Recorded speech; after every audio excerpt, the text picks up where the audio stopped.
जय हिंद दोस्तों, मैं ओम प्रकाश लोधी माँ भारती एकेडमी में आपका फिर से स्वागत करता हूँ।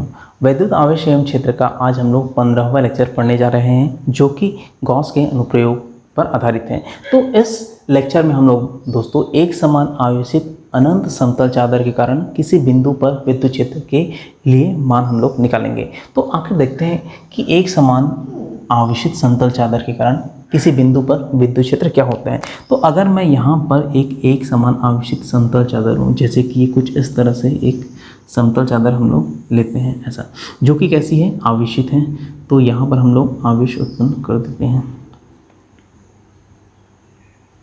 ठीक है। तो ये मान लो एक समान आवेशित समतल चादर है जिस पर पृष्ठीय आवेश घनत्व सिग्मा का मान कितना है, Q नेट अपॉन A। मतलब मान लेते हैं इस संपूर्ण पृष्ठ का क्षेत्रफल कितना है, A है। तो इस प्रति एकांक क्षेत्रफल पर जो आवेश है ना, इस पूरे के पूरे क्षेत्रफल पर जो आवेश Q नेट है, उन दोनों का अनुपात क्या हो जाएगा, सिग्मा हो जाएगा। मतलब पृष्ठीय, तो किसी समतल चादर और पृष्ठीय आवेश घनत्व कितना है, सिग्मा बराबर कितना हो जाएगा, Q नेट अपॉन A। अगर इस पूरे पृष्ठ का क्षेत्रफल A है तो इस क्षेत्रफल A पर जो आवेश है, कुल आवेश Q नेट, तो Q नेट अपॉन A क्या हो जाएगा, सिग्मा हो जाएगा। प्रति एकांक क्षेत्रफल पर कुल आवेशों की संख्या क्या होती है, पृष्ठीय आवेश घनत्व, या इसी को बोलते हैं क्षेत्रीय आवेश घनत्व, ठीक है। तो हम लोगों ने देखा यहाँ पर कि एक समान जो अनंत समतल चादर है जिस पर जो कुल आवेश कितना है, Q नेट है, तो प्रति एकांक आवेश पर अगर प्रति एकांक क्षेत्रफल पर अगर कुल आवेश की बात करें तो वो क्या होती है, हम लोग की पृष्ठीय आवेश घनत्व या क्षेत्रीय आवेश घनत्व होती है। अब इस पृष्ठ से मान लेते हैं कि ये जैसे इस बिंदु से r दूरी पर यहाँ पे एक बिंदु P है। इस बिंदु P पर हम लोग को विद्युत क्षेत्र का मान निकालना है, ठीक है। इस अनंत समतल चादर से जो कि आवेशित है, इससे r दूरी पर एक बिंदु P लेते हैं। इस बिंदु P पर जो विद्युत क्षेत्र का मान हम लोग को निकालना है, तो उसके लिए हम लोग को क्या करना पड़ेगा, सबसे पहले तो जो अनंत समतल चादर है जो कि आवेशित है, इससे स्मॉल r दूरी पर एक बिंदु P है जिस पर हम लोग को विद्युत क्षेत्र का मान निकालना है। तो इसके लिए दोस्तों सबसे पहले हम लोग को काल्पनिक पृष्ठ का निर्माण करना पड़ेगा।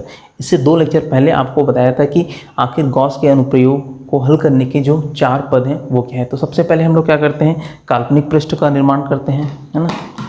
यहाँ पे अगर मैं उस स्टेप्स को और लिख दूँ तो सबसे पहले हम लोग काल्पनिक पृष्ठ का निर्माण करते हैं, काल्पनिक पृष्ठ का निर्माण करते हैं जहाँ पर ई सदिश व थीटा कैसी होती है, सममित होती है। उसके बाद जो दूसरा हम लोग बात किए थे उसमें कुल फ्लक्स फाई ई का मान क्या होता था, E into D S cos theta से इसका मान निकालते थे, इसको समीकरण 1 देते थे। तीसरे स्टेप्स में हम लोग क्या करते थे, कुल आवेश का मान निकालते थे।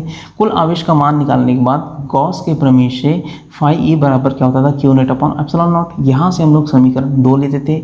चौथे स्टेप्स में समीकरण 1 और समीकरण 2 को हम लोग क्या करते थे, बराबर करते थे और यहाँ से हम लोग E का मान निकालते थे, है ना। इतना हम लोग करते थे। तो यहाँ पर हम लोग देख रहे हैं कि ये कैसी है, एक आवेशित अनंत समतल चादर है जिसका क्षेत्रफल मान लेते हैं कितना है, A है। इस आवेशित अनंत समतल चादर से स्मॉल r दूरी पर एक बिंदु P है। इस बिंदु P पर हम लोग को विद्युत क्षेत्र का मान निकालना है। तो इसके लिए मैंने आप लोग को बताया था दोस्तों कि अगर मान लो अनंत समतल चादर है तो उसके लिए आपको एक काल्पनिक पृष्ठ का निर्माण करना पड़ेगा। तो उसके लिए जो काल्पनिक पृष्ठ होगी वो कैसी होगी, बेलन। चाहे तो आप बेलन भी ले सकते हैं और घनाभ भी ले सकते हो। तो अगर यहाँ पर हम लोग काल्पनिक पृष्ठ बेलन का निर्माण करते हैं तो उसके लिए क्या करना पड़ेगा, इतनी ही दूरी पर इसके विपरीत, जैसे कि अगर मैं बात करूँ कि ये एक आवेशित अनंत समतल चादर है, इस चादर से यहाँ पर r दूरी पर एक बिंदु P है, जैसे कि ये दिख रहा है आप लोगों को। एक्चुअल में मैं आपको अगर ऐसे दर्शाऊँ तो ये लाइन दिखेगा, इसलिए मैं थोड़ा सा ऐसे दर्शा रहा हूँ। तो एक बिंदु P है यहाँ पर, है ना, एक बिंदु P है। तो इस बिंदु P पर हम लोग को विद्युत क्षेत्र का मान निकालना है। तो हम लोग क्या कहेंगे, यहाँ से यहाँ की दूरी कितना है, r। तो उतनी ही दूरी की इसकी विपरीत, इसी लाइन के अनुदिश यहाँ पर एक और बिंदु लेंगे P डैश। तो P और ये क्या हो जाएगा, P डैश। यहाँ से यहाँ की दूरी कितना है, r, और यहाँ से यहाँ की दूरी भी कितना होगा, r। तो यहाँ से r दूरी पर बिंदु P लें तो उसके अपोजिट, है ना, इसके अपोजिट इस साइड पे यहाँ पर भी हम लोग r दूरी पर, उतनी ही दूरी पर एक दूसरा बिंदु लेंगे P डैश। तो अगर यहाँ पर हम लोग इतनी ही दूरी पर दूसरा बिंदु लेते हैं, ये ऐसा कुछ r दूरी पर एक दूसरा बिंदु हम लोग लेते हैं, जिसको हमने कहा कि यहाँ से यहाँ की दूरी कितना है, ये भी कितना है, r है, और ये वाला जो बिंदु हो जाएगा ये हो जाएगा हम लोग का P डैश हो जाएगा। इसके बाद हम लोग बात करते हैं यहाँ पर, मान लो इस बिंदु O पर, इसको हम लोग बिंदु O मान लेते हैं। इस बिंदु O पर हम लोग एक ds क्षेत्रफल के एक पृष्ठ की कल्पना करते हैं, है ना, ds क्षेत्रफल के एक पृष्ठ की कल्पना करते हैं। इस ds क्षेत्रफल पर आवेश होगा, उस आवेश के कारण इस बिंदु P पर पहले हम लोग विद्युत क्षेत्र का मान निकालेंगे। उसके बाद क्या करेंगे, हम लोग संपूर्ण पृष्ठ के लिए इस बिंदु P पर विद्युत क्षेत्र का मान निकाल लेंगे। तो सबसे पहले हम लोग क्या करेंगे, ds पृष्ठ के कारण इस बिंदु P पर विद्युत क्षेत्र का मान आखिर कितना है वो निकालेंगे। उसके बाद हम लोग पूरे के पूरे पृष्ठ के लिए विद्युत क्षेत्र का मान निकाल देंगे। अच्छा, यहाँ पर अगर मैं काल्पनिक पृष्ठ का बात करूं तो वो कैसा होता है, बेलन होगा। तो बेलन यहाँ पर हम लोग क्या करते हैं, इस ds क्षेत्रफल को, ये जो ds क्षेत्रफल और 2r लंबाई, यहाँ से लंबाई कितनी r है, यहाँ से कितनी r है, तो टोटल कितनी हो जाएगी 2r। तो 2r लंबाई और ds अनुप्रस्थ काट के एक बेलन की हम लोग क्या करते हैं, कल्पना करते हैं। तो यहाँ पे अगर मैं बेलन बनाऊँ तो ये कुछ इस तरह से ऐसा बेलन हो जाएगा।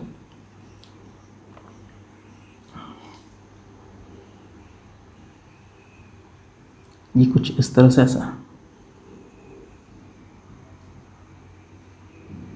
तो मुझे लगता है कि आपको ये चीज़ समझ आया होगा आखिर काल्पनिक पृष्ठ हम लोग कैसे लिए। हम लोग अभी काल्पनिक पृष्ठ एक ds पृष्ठ के लिए ले रहे हैं ना, एक छोटे से अल्प क्षेत्रफल के लिए हम लोग यहाँ पर बेलन का निर्माण कर रहे हैं। उसके बाद हम लोग क्या करेंगे, पूरे के पूरे पृष्ठ के लिए हम लोग उसका मान कैलकुलेट करेंगे। तो अगर यहाँ पर काल्पनिक पृष्ठ की बात करता हूँ तो 3 हम लोग को यहाँ पर सतह मिलती है इस काल्पनिक बेलन पे। एक तो है जैसे कि हम लोग ने पिछले क्लास में किया था, यह सतह S1, इस वाले भाग में ये वाला हो जाएगा हम लोग का सतह S2 और ये वाला हो जाएगा हम लोग का सतह S3।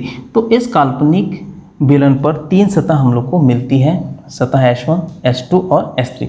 तो इन तीनों सतह पर हम लोग को देखना है दोस्तों कि आखिर क्या वहाँ पर E सदिश और थीटा का मान सममित है, क्या वहाँ पर E सदिश और थीटा का मान सममित है। तो P और P डैश को अक्ष मानकर ds अनुप्रस्थ काट एवं 2r लंबाई, ds अनुप्रस्थ काट एवं 2r लंबाई के एक बेलन की कल्पना करते हैं, है ना, जहाँ पर प्रत्येक पृष्ठ में जैसे सतह S1 पर, सतह S2 पर और सतह S3 पर तीनों जगह हम लोग देखेंगे कि E सदिश और थीटा का मान सममित है या नहीं है। तो आइए देखते हैं हम लोग पहले पृष्ठ पर। तो सतह S1 पर अगर मैं विद्युत क्षेत्र की बात करूं कि एक समान आवेशित अनंत समतल चादर के कारण विद्युत क्षेत्र का जो विद्युत क्षेत्र रेखाएं होंगी वो कैसे होंगी। तो अगर मान लो ये एक आवेशित समतल चादर है, इस समतल चादर के कारण जो विद्युत क्षेत्र बनेगी वो कैसे बनेगी, अभिलंबवत बाहर की ओर बनेगी, पृष्ठ से अभिलंबवत बाहर की ओर बनेगी। विद्युत क्षेत्र के यूनिट्स मैंने आपको बताया था कि आखिर जो विद्युत क्षेत्र का मान होता है किसी भी पृष्ठ से कैसे होती है, तो हमेशा विद्युत क्षेत्र का मान उस पृष्ठ से अभिलंबवत बाहर की ओर बनेगी। तो इस पृष्ठ पर ये क्या है, अनंत समतल चादर है जो कि आवेशित है, तो विद्युत क्षेत्र कैसे बनेगी, ऐसे बाहर की ओर बनेगी। ये कुछ इस तरह से, ऐसा प्रत्येक बिंदु पर बाहर की ओर बनेगी। अगर ये कुछ इस तरह से है तो यहाँ पर विद्युत क्षेत्र भी कैसे बनेगी, इस तरह से बाहर की ओर बनेगी। तो अगर मैं इस बिंदु पर, जैसे कि मान लो ये पृष्ठ है, ये पृष्ठ सतह जो S1 है ना, जो पर विद्युत क्षेत्र का मान कैसे होगा, यहाँ से विद्युत क्षेत्र कुछ इस तरह से ऐसे निकलेंगे बाहर के, ये कुछ इस तरह से ऐसे बनेगी।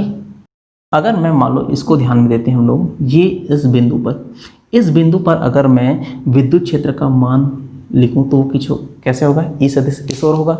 और अगर इसी बिंदु पर अगर मैं ds की बात करूं तो वो कैसे होगा, ds सदिश इस ओर होगा, ई सदिश आपकी इस ओर है और ds सदिश यहाँ पे इस ओर है। तो यहाँ पर अगर मैं θ1 की बात करूं तो θ1 का मान कितना आया है, यहाँ पे 90 डिग्री आ रहा है, ठीक है। दूसरा अगर मैं इस बिंदु पर बात कर लेता हूँ, इस बिंदु पर ई सदिश इस तरह से बाहर की ओर होगी, है ना, इस अनंत समतल चादर से बाहर की ओर, अभिलंबवत बाहर की ओर। अच्छा, इस बिंदु पर अगर मैं बात करूं कि क्षेत्रफल सदिश कैसे होगी, तो वो कैसे होगी, ds सदिश कुछ इस तरह से होगी, इस पृष्ठ के अभिलंबवत बाहर की ओर, है ना। अच्छा, यहाँ पर जो θ1 का मान है वो कितना रहा है, यहाँ पर भी 90 डिग्री आ रहा है। इस बिंदु पर अगर बात करते हैं तो इस बिंदु पर विद्युत क्षेत्र इस साइड बनेगी, ये ई सदिश, और यहाँ पर अगर क्षेत्रफल सदिश की बात करूँ तो ये ds सदिश होगा।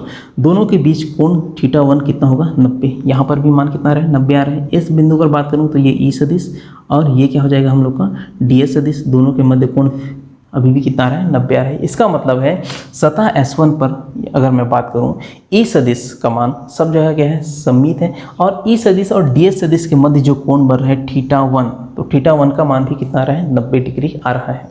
ठीक, सतह S2 की बात करते हैं। अगर सतह S2 में यहाँ पर विद्युत क्षेत्र की बात करें तो वो कुछ इस तरह से होगी, अभिलंबवत बाहर की ओर, है ना, इसी कारण अनंत समतल चादर के कारण अभिलंबवत बाहर की ओर।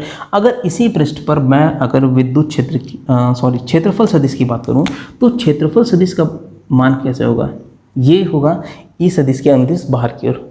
तो यहाँ पर डी एस सदिश भी कैसे होगा, वो भी इस पृष्ठ के अभिलंबवत बाहर की ओर होगी। तो दोनों के मध्य अगर यहाँ पे कोण देखूँ सतह S2 में θ2, तो ये कितना आता है, 0 आता है। ठीक है, इस बिंदु पर अगर बात करूं तो ये हो जाएगा हम लोग का डी एस सदिश, और यहीं पे क्या हो जाएगा, ई सदिश, तो वहां पे भी कितना आ रहा है, थीटा का मान 0 आ रहा है। सतह 3 पे अगर देखते हैं तो विद्युत क्षेत्र कुछ इस तरह से बनेगा बाहर की ओर, और यहाँ पे अगर मैं डी एस सदिश की बात करूँ तो डी एस सदिश भी कैसे बनेगा, बाहर की ओर बनेगा। दोनों के मध्य अगर कोण यहाँ पे सतह 3 पे S3 लूँ तो उसका मान कितना आ रहा है, 0 आ रहा है। यहाँ पर θ2 का मान कितना आ रहा है, 0 आ रहा है, और सतह 1 पे θ1 का मान कितना आ रहा है, 90 आ रहा है। ठीक है, तो इस तरह से हम लोग ने तीनों सतह पर देखा और तीनों सतह पर पाया कि ई और थीटा, जैसे सतह S1 के लिए ई और θ1 वो क्या है, सममित है। सतह S2 के लिए ई और θ2 वो भी सममित है। सतह 3 के लिए अगर बात करें तो ई सदिश और θ3 वो भी क्या है, सममित है। तो प्रत्येक अलग अलग पृष्ठों पर विद्युत क्षेत्र और थीटा का मान क्या है, सममित है। तो इस तरह से हमने पहले काल्पनिक पृष्ठ का एक निर्माण कर लिया है। अब उसके बाद ये हो गया हम लोग का काल्पनिक पृष्ठ का निर्माण। उसके बाद हम लोग बात करते हैं कुल वैद्युत फ्लक्स की। तो दूसरा पॉइंट अगर हम लोग यहाँ पे लेते हैं, कुल वैद्युत फ्लक्स फाई ई, तो ये कितना होता है, E D S cos theta. ये कितना हो जाएगा हम लोग का, E D S cos theta. अगर मैं पहले वाले सतह के लिए बात करूं तो यहाँ पर थीटा का मान कितना हो जाएगा, θ1 किसके लिए, सतह 1 के लिए। सतह 2 की अगर मैं बात करता हूं तो ये हो जाएगा हम लोग का ई डी एस कॉस θ2 किसके लिए, सतह 2 के लिए। और अगर मैं तीसरी सतह की बात करूँ तो ये हो जाएगा ई डी एस कॉस θ3 किसके लिए, सतह 3 के लिए। तो ये दोनों चीज़ हम लोग का यहाँ पे हो गया। अच्छा, यहाँ पे बताओ सतह 1 में क्या ई सदिश और थीटा दोनों का मान सममित है, सममित है और नियत भी है। तो ई और कॉस θ1 का मान यहाँ पे हम लोग बाहर निकाल देते हैं। अंदर में क्या बचेगा, ये हो जाएगा हम लोग का डी एस सतह 1 के लिए। दूसरा बात अगर करते हैं दूसरे सतह के लिए, तो क्या दूसरे सतह पर ई सदिश और थीटा का मान समान है, सममित है, हाँ है। तो यहाँ पे क्या हो जाएगा, ई कॉस θ2, अंदर क्या रहेगा, डी एस, ये दूसरे सतह के लिए। तीसरे सतह में भी क्या है, ई और थीटा का मान समान है, ठीक है, सममित है। तो ये हो जाएगा हम लोग का ई कॉस θ3 और डी एस का समाकलन किसके, सतह 3 में। तो इस तरह से हमने यहाँ पर ये चीज़ देखा है। अच्छा, यहाँ पर सभी का मान रख देते हैं, जैसे कॉस θ1 का मान कितना है, यहाँ पे पहले वाले सतह में θ1 का मान 90 डिग्री है, तो ये वाला कितना हो जाएगा, 90 डिग्री हो जाएगा, ठीक है। और जो डेल ये जो वक्री पृष्ठ है, वक्री पृष्ठ का मान कितना हो जाएगा, 2πr l होता है। इसको हम लोग ऐसे ही रख देते हैं क्योंकि ये कॉस 90 जो है इसका मान यहाँ पर कट जाएगा। तो ds1 सतह 1 के लिए, ठीक है। अच्छा, सतह 2 पर यहाँ पर थीटा का मान कितना है, 0 है, तो ये हो जाएगा हम लोग का कॉस 0। और इस सतह की अगर मैं बात करूं क्षेत्रफल की, तो इसका क्षेत्रफल कितना है, ds है। लेकिन अगर मैं पूरे पृष्ठ का क्षेत्रफल निकालूं, पूरे पृष्ठ का क्षेत्रफल मतलब इसका समाकलन अगर कर दूं, तो पूरे पृष्ठ का क्षेत्रफल मैं यहाँ पे जानता हूँ वो कितना है, a है। तो यहाँ पे क्या आ जाएगा, ये गुणा a आ जाएगा। तीसरे पृष्ठ की अगर बात करता हूँ, तीसरे पृष्ठ में यहाँ पर ई सदिश और थीटा दोनों का मान नियत है, तो दोनों बाहर आ जाएंगे वहाँ पे, और थीटा का मान कितना है, 0 है। तो ये हो जाएगा ई और कॉस यहाँ पे 0। और इस पृष्ठ का क्षेत्रफल अगर मैं लूँ, ये है अल्पभाग ds के लिए। और अगर पूरे पृष्ठ का अगर मैं बात करूँ, समाकलन कर दूँ पूरे पृष्ठ का, तो वो कितना हो जाएगा, यहाँ पे हो जाएगा ये a हो जाएगा, ठीक है। तो यहाँ पे अगर मैं बात करूँ, ये तो हो जाएगा हम लोग का 0, क्योंकि cos 90 का मान कितना होता है, 0 होता है। तो यहाँ पे बचेगा e गुणा a प्लस e गुणा a। तो ये हो जाएगा दोस्तों हम लोग का 2e हो जाएगा फाई e का मान। इसको हम लोग देंगे समीकरण 1। ठीक है।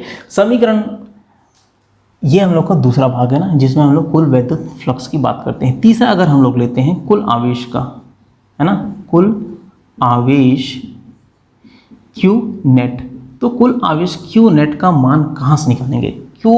कुल आवेश Q नेट का मान हम लोग यहाँ से निकालेंगे पृष्ठीय आवेश घनत्व। तो सिग्मा बराबर कितना होता है Q नेट अपॉन A, तो यहाँ से Q नेट का मान कितना हो जाएगा सिग्मा गुणा A, ठीक है। यहाँ से अगर मैं Q नेट का मान निकालूँ तो ये कितना हो जाएगा सिग्मा गुणा A।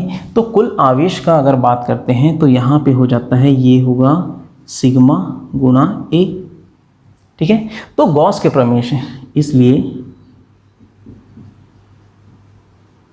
गॉस के नियम से, तो गॉस के नियम से क्या हो जाएगा, ये हम लोग का हो जाएगा Q नेट बराबर गॉस के नियम से कुल फ्लक्स जो फाई ई का मान होता है वो क्या होता है Q नेट अपॉन क्या हो जाएगा एप्सिलॉन नॉट हो जाएगा।